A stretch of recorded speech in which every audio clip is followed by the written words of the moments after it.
And with that, I want to say welcome home, movie lovers. It's your boy Rossi J, aka Ross Urso, back at it for your latest movie review. You read it in the title. I'm going to be talking about Wuthering Heights. If you're new to the channel, I want to say welcome home. My mission is to keep the spark of cinema alive and invite everyone along for the ride.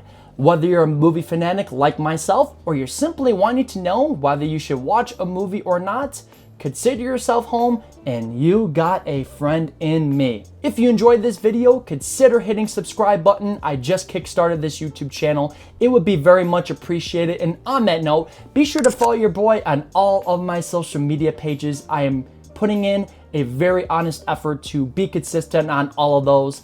Thank you guys so much in advance. And if you had the chance to see Wuthering Heights, drop a comment down below. And also, I would like to know, what is your personal favorite Emerald Fennell movie? To give you guys my 2 cents before delving into this new release, I really liked Promising Young Woman. It was not only ballsy, but it packed the punch. Whereas the previous film in her filmography, Saltburn, I was a little indifferent about. They had a couple of shock-inducing moments, but it didn't really have that staying power in my brain. And I thought I would let you guys know, you guys are absolutely safe. This is going to be a spoiler-free review.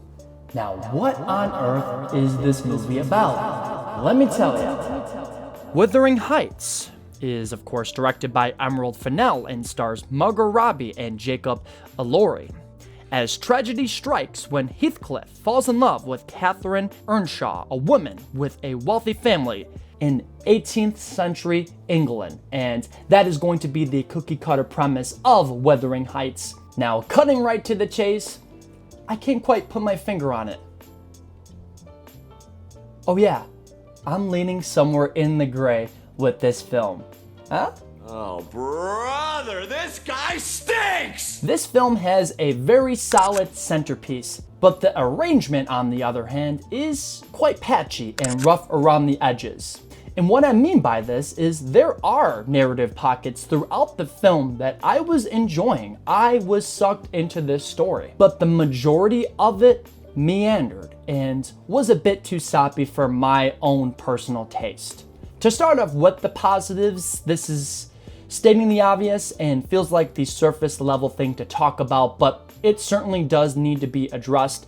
I love the art direction, the cinematography, the costume design, just the overall mise-en-scène, even though the story is very hit or miss and uneven. The parts that worked for me, I really enjoyed the exposition where you meet these two characters as children. There's a couple scenes between these two actors that are quite wholesome and you get on board with their relationship. The film then pivots to when you see adult versions of them played by Margot Robbie and Jacob Elordi, of course, and this is when the film was very hit or miss for me.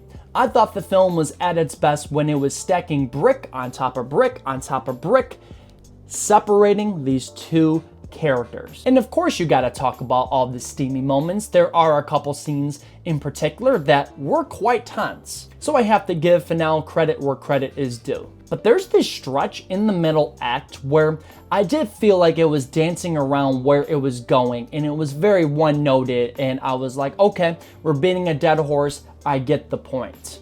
Now luckily the third act definitely leaves its mark and left an impression.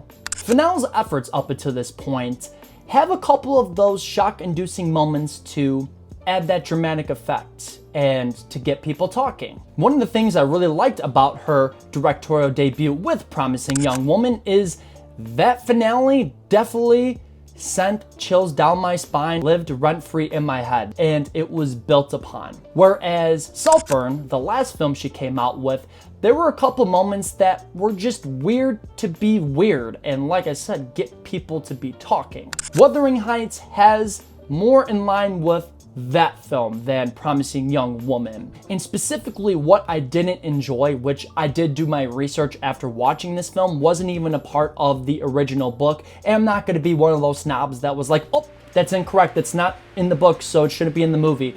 I do like when filmmakers try to depart from what was already set in place and make their own spin on it, but just the way that it was executed, specifically with Jacob Elordi's character, there's things that don't go his way, and he treats characters a specific way. By that point in time in the narrative, its agenda was already clear, so it just kind of felt like a classic case of going overkill. I'll keep it at that in case you haven't seen the movie. You'll know what I'm talking about if you have. I've been reading a lot of people toss around the style over substance labeling for this movie. I can agree to a certain extent with that statement, but at the same time, I don't want to discredit that this movie didn't have me in certain points. Like I said, the beginning was quite good, and the third act definitely left its mark. It just so happens that it was very inconsistent otherwise. The packaging could have been better. It's time for my final verdict of Wuthering Heights.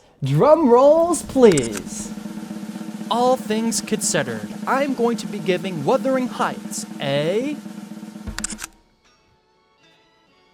Ba-bam, ba-bam. That is going to do it for this episode of Rossi Reviews. Before I sign off, where did I get it right? Where did I get it wrong? Drop a comment. I just want to say thank you guys for taking the time out of your busy days to check out this video. It means the world to me. And as always, keep on enjoying the movies one scene at a time. It's your boy Ross Urso, over, out, and cut.